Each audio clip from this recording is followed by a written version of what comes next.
Alhamdulillah, Alhamdulillahi Rabbil Alamin, wal aqibatu lil muttaqin, wa la udwana illa 'alal zalimin.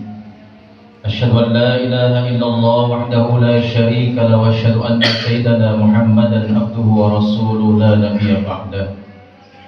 Allahumma fassalli wa sallim wa barik ala hadzal nabiyil karim wa ala alihi wa sahbihi ajma'in. Amma ba'du, fa ya ibadallah, usikum wa iyaya bitaqwallahi wa ta'atihi la'allakum tuflihun. Faqad qala Allah ta'ala fil Qur'anil Karim, a'udzu billahi minasy syaithanir rajim. Bismillahirrahmanirrahim. Qul a'udzu birabbin nas, malikin nas, ilahin nas, min syarril waswasil khannas, alladzi yuwaswisu fi sudurin nas minal jinnati wan nas. Sadaqallahul azim wa sadaqa rasuluhun nabiyul habibul karim, wa nahnu ala dzalika minasy syahidin wasyakirin walhamdulillahi rabbil alamin. Masyarul muslimin sedang jemaat rahimakumullah, tidak ada kalimat yang pantas kecuali kita memanjatkan puja dan puji syukur kehadirat Allah Subhanahu wa taala atas segala limpahan rahmat, taufik dan hidayahnya kepada kita semua, sehingga pada siang yang berbahagia ini Allah Subhanahu wa taala masih senantiasa mengumpulkan kita dalam rangka melaksanakan salah satu kewajiban kita selaku hamba Allah Subhanahu wa taala, yaitu salatul Jumat. Tentulah harapan dan niat kita yang sama, mudah-mudahan salat Jumat kita pada siang kali ini senantiasa mendapatkan curahan rahmat, curahan maghfirah dari Allah Subhanahu wa taala. Salawat dan salam tetap tercurah ke hariban junjungan kita, baginda kita Nabi besar Muhammad sallallahu alaihi wasallam, beserta seluruh keluarga dan para sahabatnya, dan kita sebagai umatnya, yang mudah-mudahan kelak nanti di yaumul qiyamah tidak ada syafaat kecuali syafaat itu datang dari manusia yang amat agung, yang diagungkan oleh zat yang maha agung, manusia yang amat mulia yang dimuliakan oleh zat yang maha mulia, manusia yang amat besar yang dibesarkan oleh zat yang maha besar, manusia yang insya Allah akan memberikan syafaatul uzmanya di yaumul qiyamah. Siapa lagi kalau bukan junjungan kita, baginda kita Nabi besar Muhammad sallallahu alaihi wasallam. Tentulah fakir berwasiat wabil khusus pada fakir pribadi dan umumnya kepada kaum muslimin.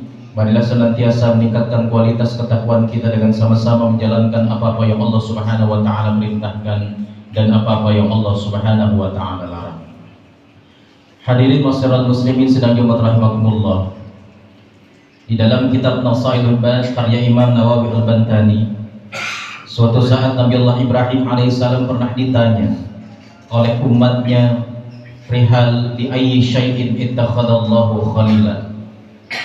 Ketika umat Nabi Allah Ibrahim alaihissalam bertanya kepada Nabi Allah Ibrahim berkaitan di ayyi syai'in ittakhadallahu khalilan, apa yang menyebabkan engkau wahai Nabi Allah Ibrahim alaihissalam menjadi khalilullah, kekasih Allah? Nabi Allah Ibrahim alaihissalam dikenal dengan Abul Anbiya, adalah bapaknya para nabi. Nabi Allah Ibrahim alaihissalam disebut dikenal dengan Jaddul Anbiya, kakeknya para nabi. Bahkan Nabi Allah Ibrahim dikenal dengan Abdul Dhaif, yaitu bapaknya tamu.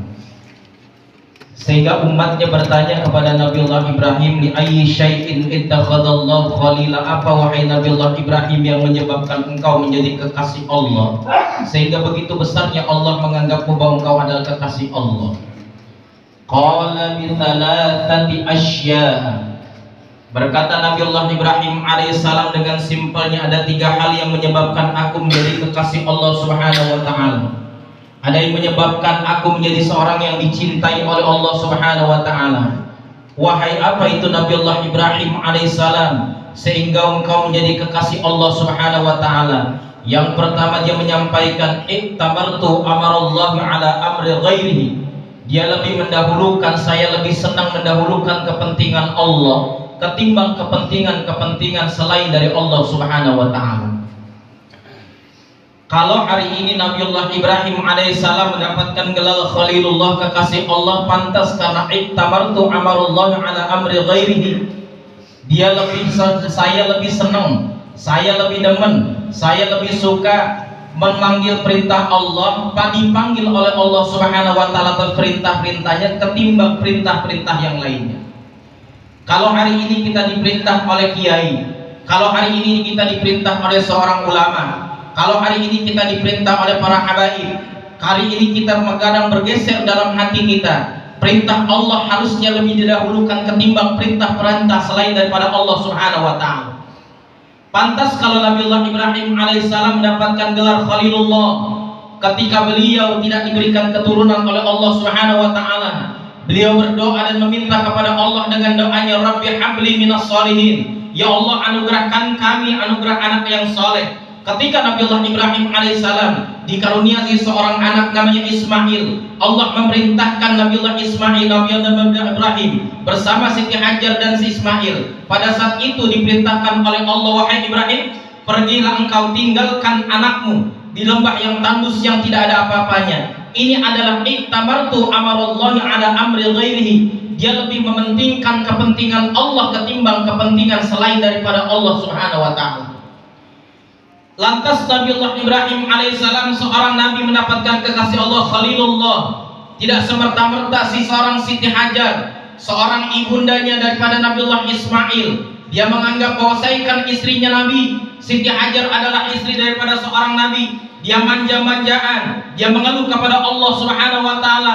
Tidak, tapi Siti Hajar adalah seorang wanita istri yang salehah. Dia menanamkan sifat ketauhidannya bahwa dia diperintahkan oleh Allah suaminya untuk meninggalkan istri dan anaknya di lembah tandus yang tidak ada apa-apanya. Ini adalah atas perintah Allah Subhanahu wa taala. Seorang Siti Hajar, seorang ibundanya tidak cengeng. Begitupun Nabiullah Ismail yang dalam keadaan kecil, dia tidak merintih-rintih, dia tidak menangis. Karena apa?